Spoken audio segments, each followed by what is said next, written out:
Welcome back. Behind every politician is a team of trusted advisors.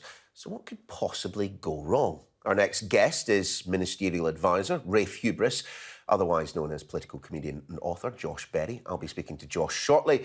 But first, let's hear some words of wisdom from Rafe to a beleaguered, high-profile face at Westminster. Mate, they found out about the 56th. Yeah, birthday, not party. Although, I mean, it was a party. But also kind of actually definitely not. I mean, 30 people is at best a gathering. 45 is a get-together. You're not getting to party territory until you reach at least 300, in my opinion.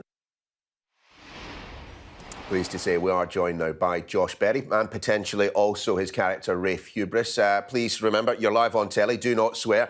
Lovely to see you this morning, Josh. The only reason I say that is you will have a good idea of the difficulty that we had in finding a breakfast-appropriate little bit of vision to put on the telly this morning. Look, for those, Josh, that haven't come across him, just tell us about the character and the origins, in fact, of Rafe.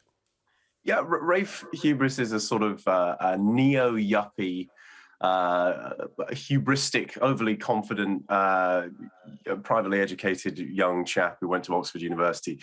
The kind that I understand is littered throughout Westminster. And he kind of came from, I saw politicians doing insane things that surely no rational human would do. And I thought sort of, who would advise this? And he seemed like a kind of a reasonable fit, as a sort of explanation comedy piece. But as those who have read the book Staggering Hubris, that kind of diary, kind of narrated by Rafe, will know, it does feel like you kind of, ahead of time, got to grips with what was going on in Downing Street before those of us who should have been doing the job and finding out what's going on in Downing Street actually did.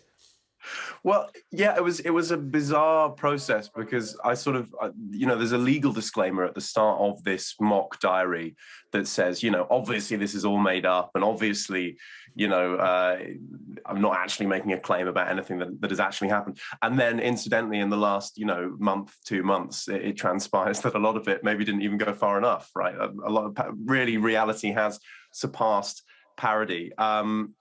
But yeah, I mean, it's been wonderful. It's like, sometimes that does happen. Like Charlie Brooker, that Black Mirror episode about the pig, that also, then ended up happening in reality. David Cameron obviously accused of doing that. So it's a very kind of validating experience, I would say.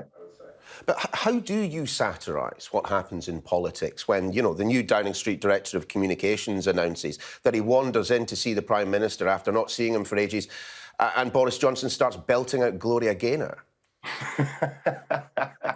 Yeah, I can picture that. I will survive. Amazing. Well, I think what I find on stage, because I'm on tour at the moment as well, like the advantage is because there's such a quick turnover in the news, and because it is so farcical, you can just sort of repurpose the farce without that much embellishment. And it is funny in and of itself. I mean, Chris Morris is always like, you have to find the farce. And here it's not a difficult thing. So it is actually a gift. I think a lot of people think, oh, it must be very difficult if you're trying to satirize something. But actually, it's kind of easier. Well, from your perspective then, Josh, it's the gift that keeps on giving. But the problem is, of course, that it might not keep on giving for that much longer. I mean, what happens if the Prime Minister goes? Does that mean that Rafe goes as well? Well, I think Rafe is not necessarily a political animal. I think there are plenty of hubristic young men existing in all kinds of different industries, tech, management, consultancy. So I think there's plenty of places for Rafe to go if Boris Johnson does go. I don't know how much sense he would make if, say, Sunak were PM.